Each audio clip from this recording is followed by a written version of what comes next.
welcome to another episode of Bushcraft Dave. Today I'm taking on a walk called Cromford and the High Peak Incline. It's from my little book from the Rambler's Guide in the Peak District. This 3.5 mile route starts in Cromford. In fact, we're just a little bit outside Cromford. I think as we finish the walk, it'll take us through Cromford village itself. But we started at the mills at Cromford, designed by the famous Arkwright, not the one off Open All Hours, but the famous mill owner and developer of the late 18th century. I've probably got my facts wrong there, but the mills at Cromford first started in around about 1771, and the canal itself here that we're just walking alongside, which is where this walk starts, it starts at the terminus of the canal route, or I guess you could argue it's not just where it terminates, it's where it starts when people were trying to move things from the mill into the Midlands. So the canal itself was built in 1793 and stretches for something like 14.5 miles. Now, we're not doing all 14.5 miles of that today, but I think we're going to take in a fair stretch of the route alongside the canal, amongst very pretty surroundings, if I'm being honest. So the canal goes all the way from Cromford and joins onto the Erewash Canal, about 14.5 miles away. Now, it'd be interesting to see if I could actually do the whole of that walk sometime. That'd be interesting. Hopefully it'll be a fairly steady walk, not really much in the way of hills, because the canals wouldn't want to do that. The canal itself includes 4 tunnels and 16 locks, and the 6-mile stretch from Cromford to Ambergate is now a site of special scientific interest. So I'm looking forward to doing this walk that I've not done before. We've had some rain this morning, so everything's a little bit damp, but it's quite nice for it to be a bit cooler since we've had the crazy heat wave at the beginning of the week, trying to work within that 40-degree heat we had earlier on this week, which is the hottest since records began, but it's much cooler today. So thank you for joining me on this walk, Cromford and the High Peak Incline. Thank you very much. Now, I've only gone a little small stretch since Cromford.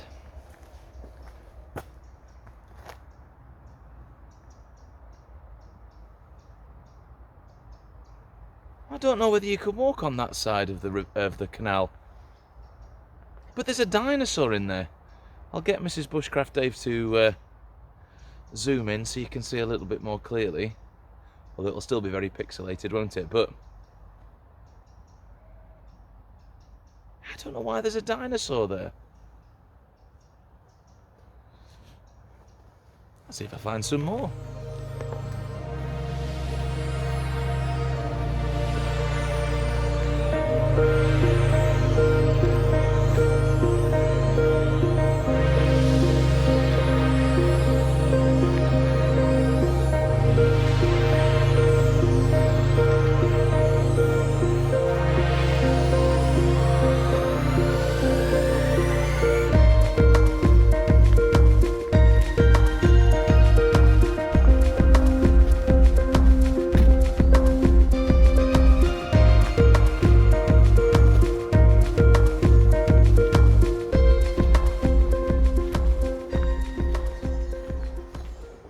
So we've finished the route along the canal for now.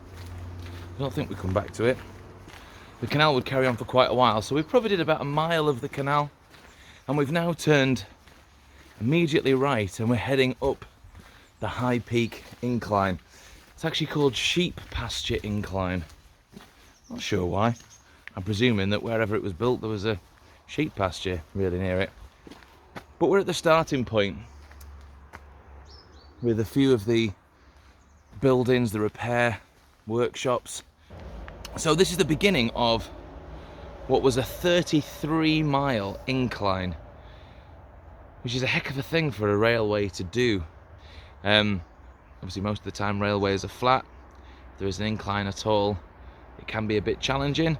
So this was built specifically to join together the Cromford Canal and the High Peak Canal near Whaley Bridge. The line was opened in 1831, so a good 40 years after the initial building of the canal. But they built it because there was no way of connecting the two canals by building another canal, so they decided to build a railway line to connect the two. So rather than a traditional train line which might just cut through the rock or take a slightly different route that means that it doesn't have an incline, they decided to make it go in a series of steps and a series of inclines to get it up and over the top. And in order to help the trains get up and over, there's a series of winding stations which would just help pull and power the trains up and over the top. So the line climbed to Parsley Hay, it then went on to Hindlow and up to Buxton before dropping into the Goyt Valley, which is near where we were the other day, and Whaley Bridge as well, joining up eventually to there. So this is going to be the start of I'm going to say about a mile and a half, a couple of miles of inclined walking. I'm hoping because it's where a train line was, it's going to be relatively easy footing. But it could be a challenging walk upwards for quite a long time. But yeah, there we go, Cromford and the High Peak Incline. We're inclining.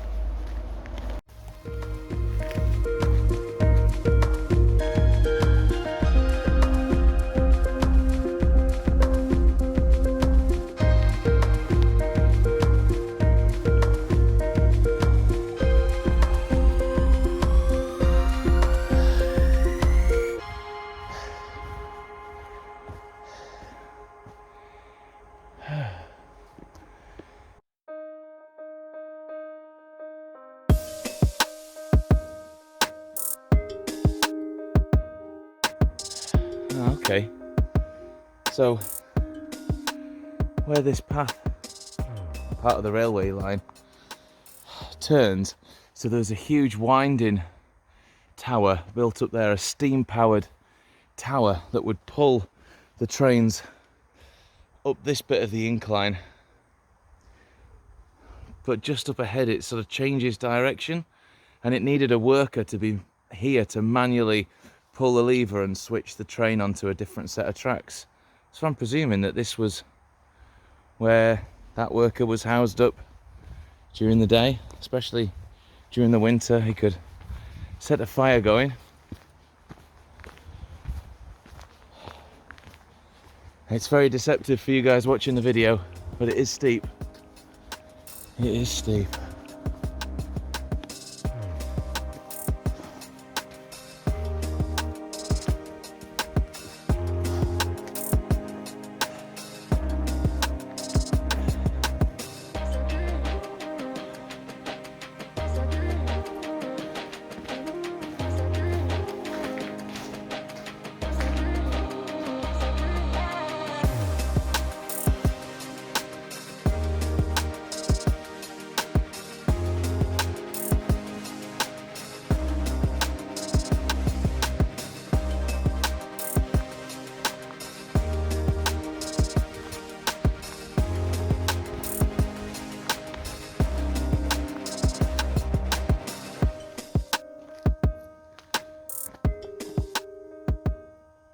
So Matlock's in the distance between the two hills. Let me try and point it out. Matlock is down here somewhere in the valley, and Matlock Bath is just a bit closer this side.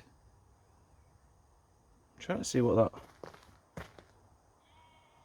okay, so there's a castle. Well, it says it's a castle right in the centre of the shot there, which I'll get Mrs. Bushcraft Dave to zoom in on. It's called Willersley Castle, built in 1792 for Richard Arkwright. but he died before it was completed. And then Dean Quarry off to the left. That's a hell of a view. On we go.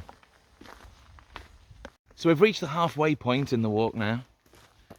We're about 1 3/4 miles in, about the same to go. But we've also reached the top of the incline. Everything's sort of leveled out now. And that was about 3/4 of a mile.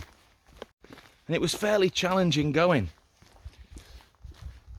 The incline itself wasn't like crazily steep or anything like that. But it did go on for quite a while, obviously, nearly a mile. There is some benches at various places along the way. I powered through, hero. Not quite, I'm sweating and I'm tired. But I think we're pretty much at the top of any up that I need to do on this walk. And it's worth it because the views are pretty amazing. It's not even that sunny today. I imagine on an even brighter day, the views will be even more spectacular. Enjoyable walk.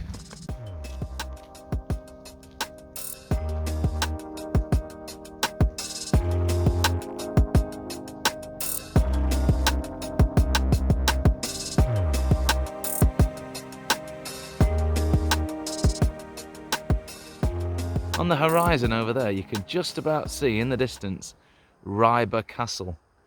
You've got the top of the Heights of Abraham over that side.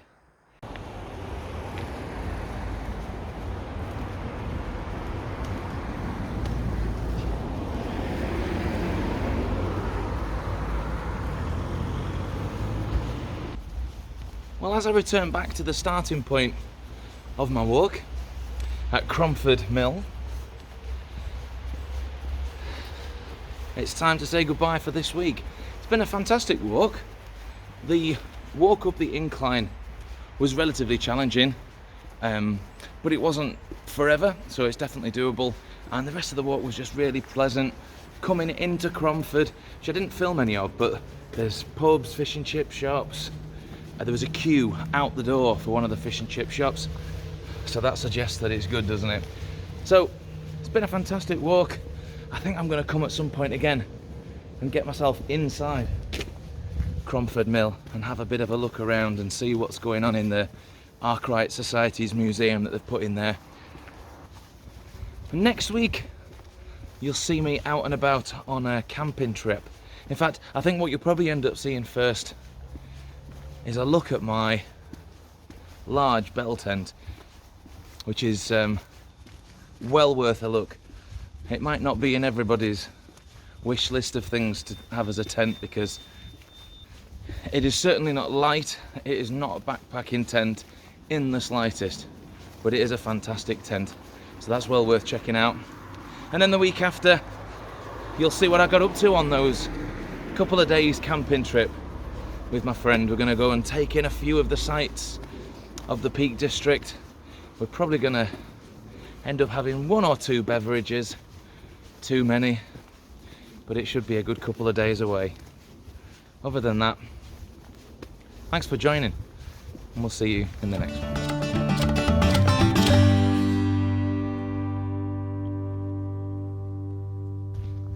So we've reached about the They probably get it better than me.